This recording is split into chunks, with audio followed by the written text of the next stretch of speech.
এখন রাতের খাবার খাবো। এই যে কাশ্মীরি শালের একটা দোকান, এবং যতটুকু শুনছি এখানে ভালো অরিজিনাল কাশ্মীরি শাল পাওয়া যায়। জানি না কতটুকু সত্য মিথ্যা, যেহেতু এখান থেকে কিনি নাই। শালের একটা ভিডিও দিয়েছিলাম যেটা আমরা নিউ মার্কেট থেকে নিয়েছিলাম, বাট এখান থেকে নিই নাই। ঠিক আছে,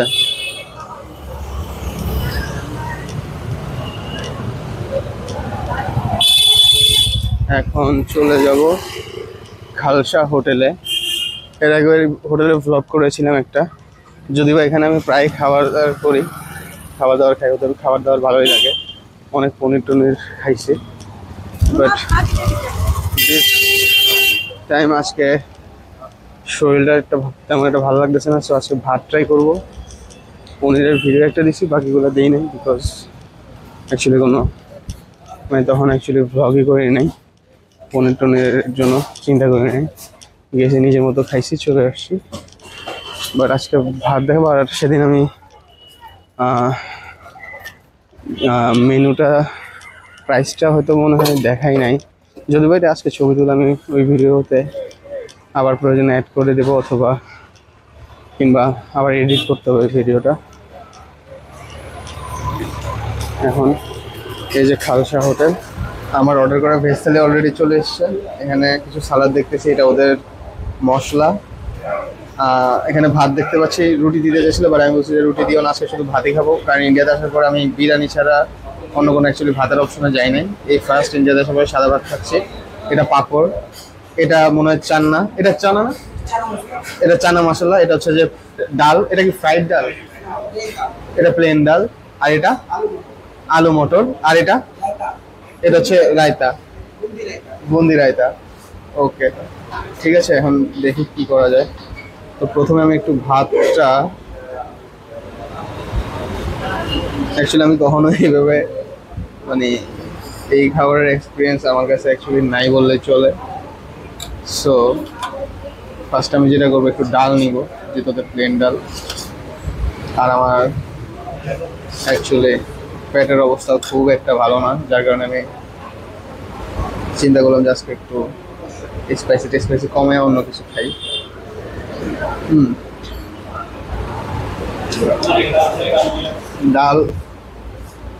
ডালের জিরা আছে, অন্যান্য মশলা আছে, ডালটা একটু অন্যরকম, ঘরের ডালের মতো না।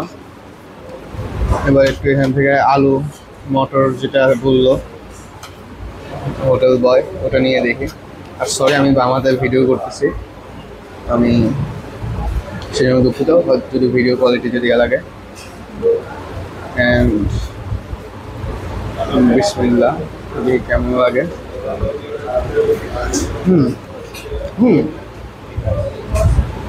ভাই সিরিয়াসলি আলু মানে মটর দিয়ে যে এত মজা হয়, এটা আসলে আমি খালসার সাথে না খেলে কখনো বুঝতে পারতাম না। অ্যাকচুয়ালি আসলে খুবই মজা, খুবই মজা আলুটা লাগছে। এখন এটাকে আমি নতুন খাচ্ছি দেখে লাগছে নাকি জানি না, বাট আমার কাছে পার্সোনালি খুবই ভালো লাগছে। আর হ্যাঁ, এটা হচ্ছে ভেজ থালি। এটা আমার থেকে 135 টাকা, 135 রুপি নিছে।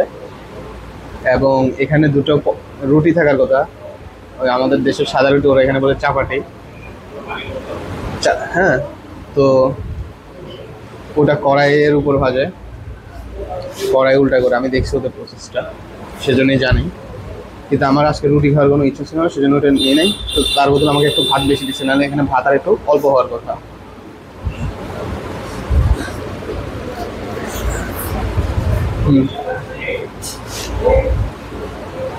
আলুটা আপনার একটু মটরের ফ্লেভার আলুর সাথে মিশে যাচ্ছে। আর আলু অনেক সফট, মানে তুলনামূলক। মোম টাইপের আলু এগুলো, মোমের মতো। আর আপনার যে ঝোলটা, আলুর ঝোলটা আমার কাছে হালকা মশলাদার লাগছে। পাঞ্জাবি স্টাইলে ওরা রান্না করছে, অ্যাকচুয়ালি মজা আছে।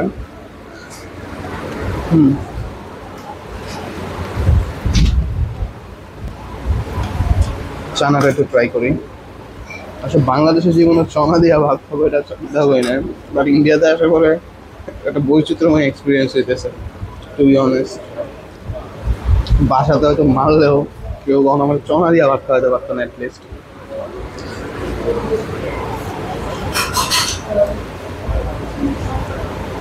চনা মানে আপনারা বুঝেছেন তো, ছোলা। এগুলা ছোলা, এবং ছোলার ছোলার সাইজ অনেক বড়।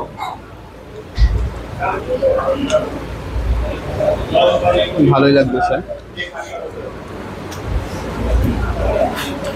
কলকাতাতে এখন যে গরম, আসলে মারাত্মক লেভেলের গরম। এরকম গরম আমাদের ঢাকাতে গরম পড়লে একটা বাতাস আসে, কিন্তু মজার ব্যাপার হচ্ছে কলকাতার কোনো বাতাসই নেই, যার কারণে আরো বেশি গরম লাগে। একবার গরম, কালকে নিশ্চয়ই একটু ঠান্ডা, আবার থাকতেছে এসি রুমে অল দ্য টাইম, বেরোলে আবার সেই গরম, যার কারণে আমার অবস্থা খুবই খারাপ। জ্বর, সর্দি লেগে একাকার অবস্থা। আর আপনারা কি কেউ ইন্ডিয়াতে এসে এরকম খাবার খেয়েছেন এর আগে? যদি খান আমাকে একটু জানাবেন কমেন্টে। অ্যান্ড কোনো যদি সাজেশন থাকে আমাকে দিয়েন। আমি আমার একটা পার্সোনাল কাজে আসছি, কাজ শেষ হলে চলে যাবো, বাট আমার অনেকদিন স্টে করতে হচ্ছে। সো আমি এখানে আসার পরে অ্যাকচুয়ালি ভাত অ্যাভয়েড করছি। আমি ইন্ডিয়ান যত ধরনের ফুড আছে ওগুলো ট্রাই করছি, যদিও আমি সব ফুডের কোনো ব্লগই বানাই নাই অ্যাকচুয়ালি। কেন যেন আমি ফুড ব্লগটা বানাই নাই, বাট এখন থেকে বানাবো ফুডের ব্লগগুলো। বিভিন্ন জায়গায় কী বানাচ্ছে না বানাচ্ছে দেখাবো আপনাদেরকে, প্রাইস কেমন, যাতে আপনারা একটু উপকৃত হন।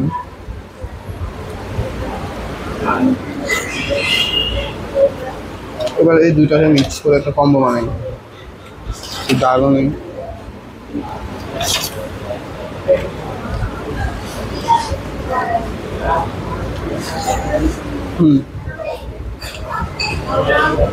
তিনও জিনিসের কম্বো, এটা আবার আরেক ধরনের টেস্ট। ওদের এই সালাদটা অনেক স্পেশাল।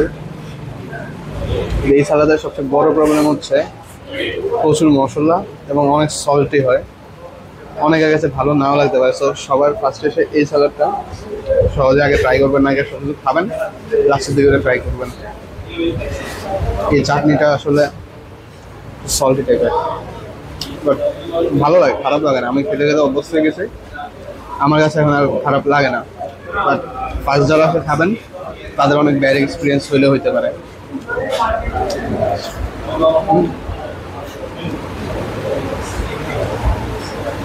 আজকের মতো ব্লগ এখানেই শেষ করছি, ঠিক আছে?